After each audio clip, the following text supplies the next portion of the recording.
If you have variables of type WeakMap in your TypeScript program, then you may have a problem, because variables of type WeakMap are a trap that may bite you in the most unexpected ways. Unless, of course, you add this incomprehensible block of nonsense to your project, and then you are safe.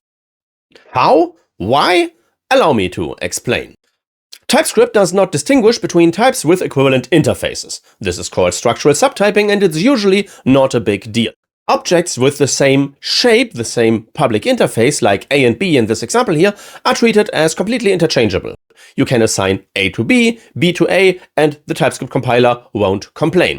This works with interfaces as well as with types. There's no difference there.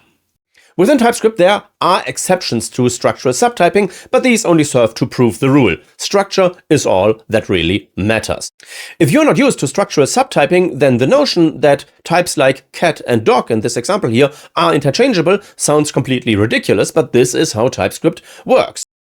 Because the objects implement equivalent APIs, just a single property containing a string and a constructor function, there's no difference between cats and dogs as far as TypeScript is concerned.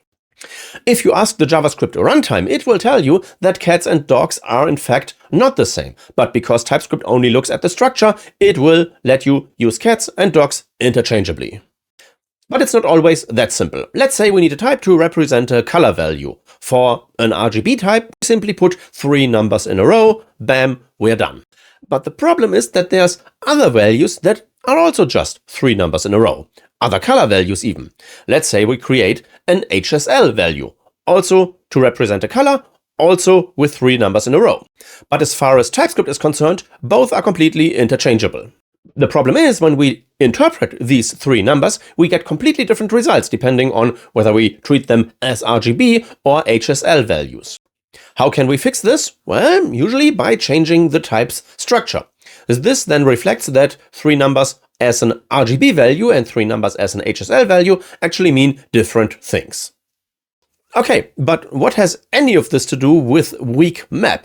Well, weak maps are a special case of maps, or at least they feel like a special case of maps.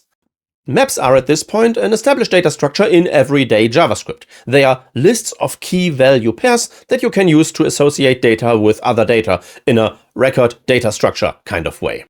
Keys can be any value, including objects, and because maps are iterable objects, you can throw them in for-of loops and the like.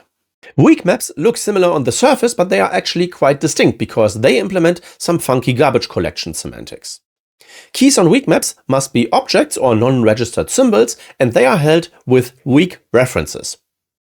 This means if an object's reference count drops to 1 and the one remaining reference is as a key in a weak map, the garbage collection can collect the object and free the memory. This means that you don't have to babysit your weak maps as much. If a key in a weak map becomes unavailable in every case except in its role as a key in a weak map, the key and its associated value get removed automatically as soon as the key is garbage collected. This has some consequences for the API of weak maps, mainly that weak maps aren't iterable. Garbage collection can happen at any time, even in the middle of a loop. And because this would lead to very confusing behavior, weak maps simply don't implement any iteration functionality.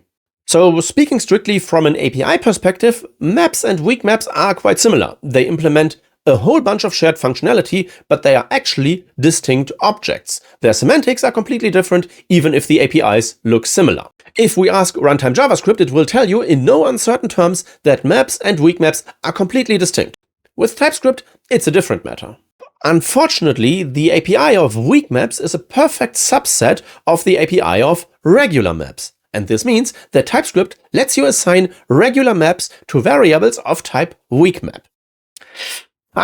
And this, unfortunately, is completely wrong and might be actively harmful. This might be the root cause of your next memory leak. A function that requires a weak map won't expect to have to babysit this data structure. And depending on how this babysitting is supposed to be implemented, it might not even have access to all the required APIs. So this is quite the mess.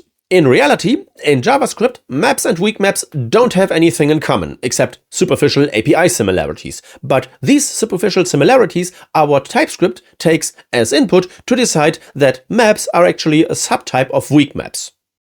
Okay, that's bad. How do we go about fixing this?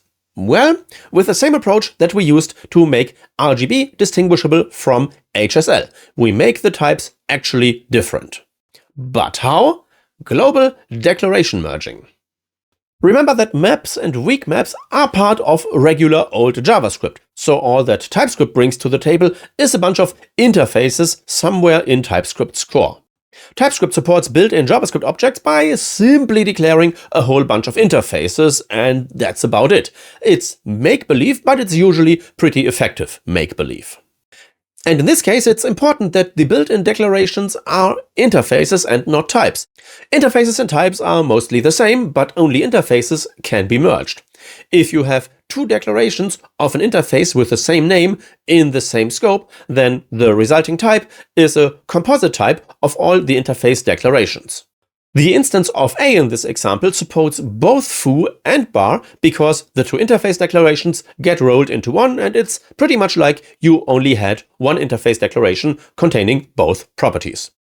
This approach allows us to augment the built-in WeakMap type just enough to make it distinct from the built-in map type, and this is where we come back to the incomprehensible bunch of nonsense from the very beginning. Let's assume that we have a function that accepts a weak map, and we want to make sure that this function only accepts weak maps and rejects regular maps. To make this work, we first need a declare global block. As you might expect, this allows us to place declarations in the global scope, which is where TypeScript's built-in interfaces live. This global scope contains TypeScript's built-in WeakMap interface, and we can add to this interface by adding our own declaration. Here we can add whatever functionality we like, and TypeScript will afterwards simply assume that all the features we list in there actually exist. But for our purposes, we need to activate stealth mode. We don't need actual new features, we just need to convince TypeScript that weak maps and maps aren't really related. So we want to add something that doesn't have any observable effect, but that convinces TypeScript that the structure of weak maps isn't a subset of the structure of maps. The best thing that I could come up with is a symbol property that maps to never.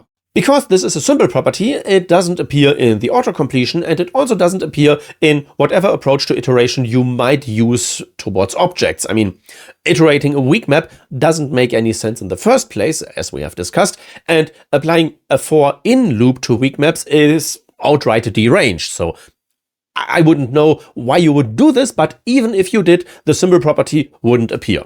And because it maps to never, there's also no way to actually instantiate this property.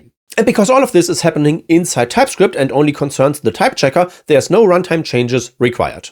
We simply claim that this property always existed, and TypeScript will simply take this information and treat it as fact. The only question remaining is, why use this incomprehensible nonsense specifically and not the other incomprehensible nonsense that looks like it tackles the same problem? Well, it looks similar, but it's not quite the same. This utility type works by performing a two-way check. In essence, it verifies that the type that's passed to the function is assignable to WeakMap, and then in a second step, it verifies that WeakMap is assignable to the type. Both of these checks can only be true if the two objects in question are actually the same object representing the exact same shape. And this seems to solve our problem because we can still pass weak maps to our function, but maps get rejected. This is because maps can be assigned to weak maps, but weak maps can't be assigned to maps, so the two-way check fails for regular maps. So this looks reasonable. It excludes everything that's not a regular base weak map, but this is precisely where I have a problem. Weak maps are built in JavaScript objects, and you totally can create your own subtypes. You can just subclass weak maps. This is allowed. This has always worked. But when you create your own subtypes, you obviously add new features, new functionality. This new functionality changes the shape of your weak map, and therefore it doesn't survive the two-way check anymore. Your subtype of WeakMap is still assignable to its base class, obviously, but the base class isn't assignable to your subtype, also obviously. But this is precisely where this utility type fails. It's too restrictive. If we go back to regular old JavaScript, we can see that at runtime it treats our subtypes as genuine weak maps because they are. These are weak maps in all senses of the word, just with extra bells and whistles. Unfortunately, the extra bells and whistles are precisely what keeps them from being accepted by our function with this approach. Messing around with built-in interfaces to claim that properties exist even though they don't feels wrong. It's messy, it looks wrong, but it's the best approach for this particular problem. This approach alone accomplishes what we are after. It makes our function accept weak maps and their subtypes while rejecting regular maps. And plus, compared to the utility type, it also declutters our function signatures. Isn't that something? Thank you for watching. I'll see you next time.